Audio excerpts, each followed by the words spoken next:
Let's check yourself, Peckerwood. The fucking I'm about to book your ass. Bare Perbahaners in Patch Yes, yang artinya halo apa kabar. Kali ini saya akan merangkum sebuah film berjudul Shot Caller yang dirilis tahun 2017 dengan rating 7,3 di IMDb. Film ini disutradarai oleh Rick Roman dan dibintangi oleh beberapa aktor yang tidak terlalu terkenal. Tetapi alur cerita yang menarik di sini membuat saya tertarik untuk membahasnya. Dan karena nanti sore saya harus berangkat ke London untuk menghadiri acara hitanan anaknya David Beckham, jadi tanpa berlama-lama langsung saja siapkan handsfree, simetriskan posisi rebahan. Selamat menonton dan check it out. Get it when I get back.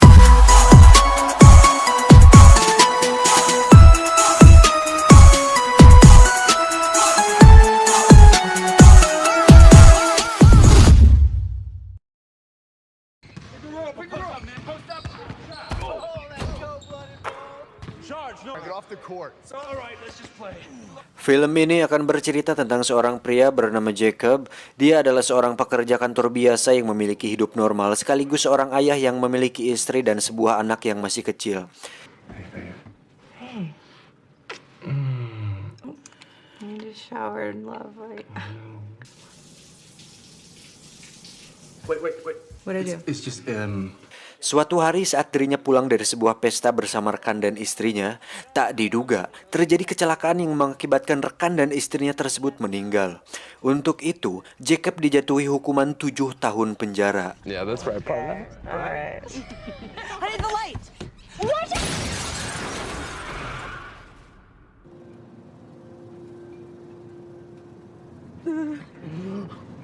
Dan disinilah semuanya berawal.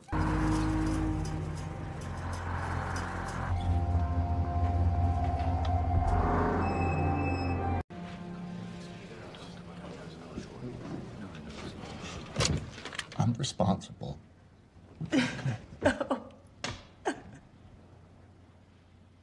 Jacob yang baru pertama kali masuk penjara harus bisa menyesuaikan diri untuk bisa bertahan hidup di penjara tersebut.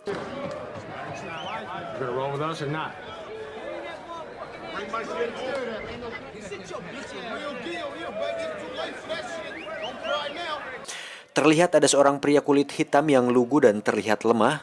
Dan malam pertamanya di penjara, Jacob harus menyaksikan si pria kulit hitam tersebut mendapatkan pelecehan seksual oleh para tahanan lain.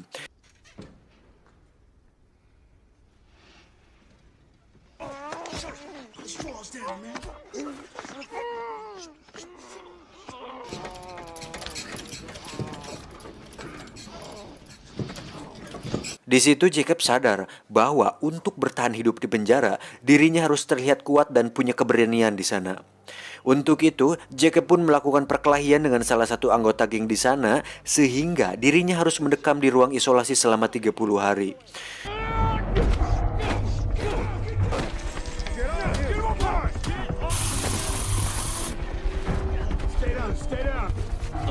Fish has heart. Step in. Leave your dirties by the door.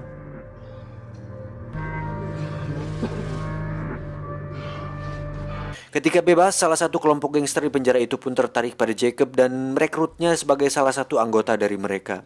You stick to your own race. The only thing we got in here is our respect. The safety of these numbers comes with a price. There are no free rides here.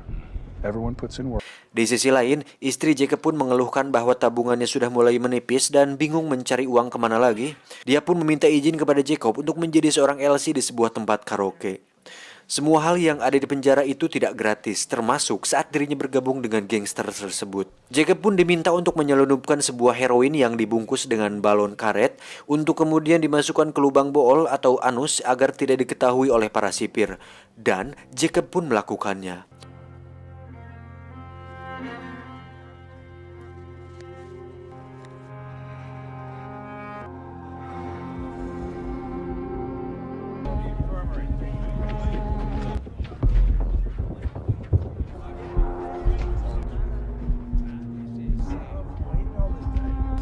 No loitering, Jenkins. Let's go. Just keep good hygiene, sir.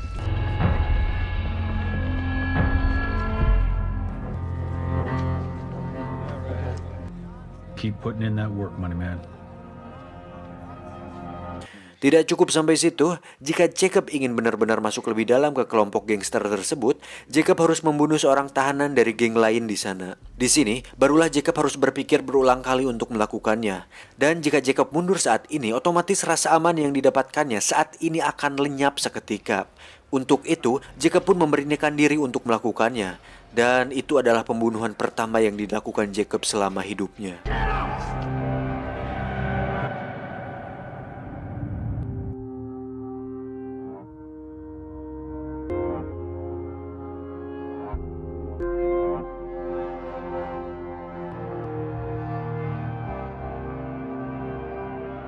Beberapa tahun berlalu, kini Jacob sudah terlihat berbeda dengan kumis dan rambut layaknya gangster sungguhan. Pria ini bernama Shotgun.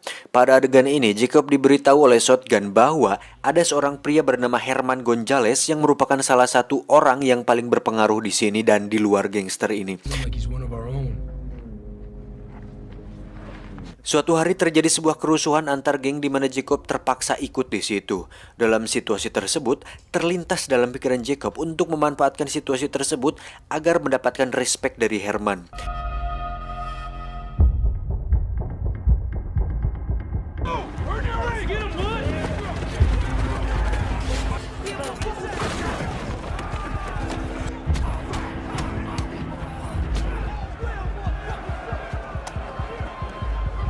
Saat salah seorang tahanan akan menyerang Herman, Jacob langsung mengejarnya dan berhasil membunuh tahanan tersebut, sehingga Herman merasa berhutang budi padanya.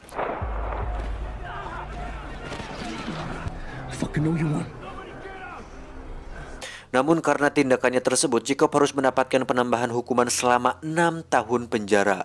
Hal tersebut membuat istrinya sedih. Jacob pun meminta sang istri untuk melupakannya. It's over. Forget I exist. Jacob pun dipindahkan ke penjara lain di mana penjara tersebut khusus mengurung para tahanan dengan tindak kriminalitas berat. Saat sampai di selnya, Jacob langsung bertanya siapa orang paling berpengaruh di sini. Si teman sekamarnya pun mengatakan bahwa Redwood lah orang yang cukup berpengaruh di sini. Who's got the keys here? Redwood from the brand?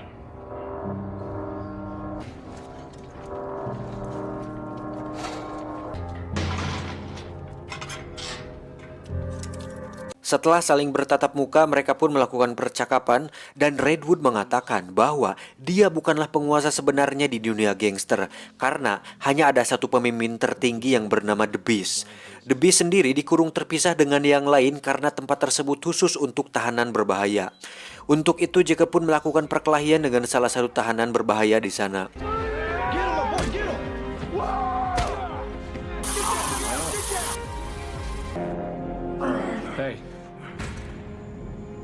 Benar saja, kejadian tersebut sampai di telinga The Beast. Jacob pun dibawa oleh salah satu sipir yang merupakan anak buah The Beast untuk bertemu langsung dengannya. Sedikit penjelasan tentang The Beast, dia merupakan pemimpin tertinggi dari sebuah gangster paling berbahaya di dunia. Walaupun dia berada di penjara, The Beast masih bisa mengendalikan keadaan di luar dan begitu pun di dalam penjara. Contohnya sipir yang bernama Robert ini. Dia menerima setoran setiap bulan dengan menjadi tangan kanan dari The Beast dan hal itu membuat The Beast merupakan salah satu orang paling berbahaya di sana. Dengan masuknya Jacob di lingkaran ini membuatnya harus menuruti semua perintah dari The Beast dan Jacob resmi menjadi tangan kanan The Beast sekarang. Welcome to the family, brother. Beberapa tahun berlalu, Jacob pun mendapat pengurangan masa tahanan sehingga beberapa hari lagi dia akan bebas dari penjara. Itu membuat Jacob lega karena akhirnya dia bisa mengakhiri semua mimpi buruk ini. Tapi ternyata tidak semudah itu kawan, karena The Beast memberikan tugas kepada Jacob untuk mengurus bisnisnya di luar sana. Jacob yang menolak pun dipaksa untuk mau, karena The Beast mengancam keselamatan anak dan istrinya jika dia menolak. Untuk itu Jacob pun mau tidak mau terpaksa harus menurutinya. Think of your family in this decision. Excuse me. Did I stop? Setelah keluar dari penjara, Jacob pun langsung disambut oleh Shotgun yang sudah keluar 2 tahun yang lalu. Dia pun mengajak Jacob ke sebuah pesta untuk menyambut kedatangannya. Tapi tiba-tiba terjadi penembakan di pesta tersebut yang sepertinya ditujukan kepada Jacob. Entah siapa yang menyuruhnya, tapi kita akan tahu nanti. Esoknya Jacob langsung menemui Herman Gonzalez yang merupakan pria yang pernah ditolong oleh Jacob waktu di penjara. Tujuan Jacob datang ke sini adalah untuk berbisnis senjata sesuai dengan perintah dari The Beast. Dengan semua tindakan Jacob waktu di penjara, membuatnya mendapatkan kepercayaan dari semua orang yang berpengaruh di lingkaran ini. Di sisi lain, Jacob pun diam-diam menemui istrinya tanpa ada orang yang tahu. Karena jika ada salah satu anggota gangster tahu, maka keluarganya tidak akan aman. Jacob pun memberikan uang kepada istrinya, namun dia menolaknya. Oke, sampai sini saya akan jelaskan situasinya. Jadi setelah semua yang telah dilakukan Jacob, sebenarnya itu merupakan sebuah keinginan untuk bertahan hidup, di mana jika dia tidak menjadi apa-apa di penjara, mungkin saja sekarang dia sudah mati. Namun masalahnya sekarang adalah Jacob harus terlanjur terjebak di lingkaran tersebut tanpa bisa kembali ke kehidupan aslinya. Esoknya, sang istri membawa anaknya Jacob untuk menemuinya. Anak Jacob yang sudah besar pun mengungkapkan kekecewaannya kepada Jacob karena tidak pernah memberinya kabar selama ini, yang padahal Jacob melakukan itu hanya untuk melindungi mereka berdua. You, your mom, are on your own trajectory now. I get why you pushed us away. It was to protect us. Let us help you get back on your feet. Please. Then stay away.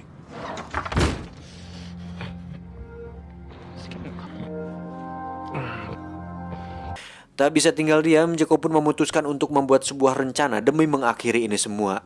Dimulai dengan membunuh Shotgun yang ternyata adalah orang di balik penembakan di pesta waktu itu, karena ternyata Shotgun iri dengan Jacob yang bisa mendapatkan kepercayaan dari The Beast.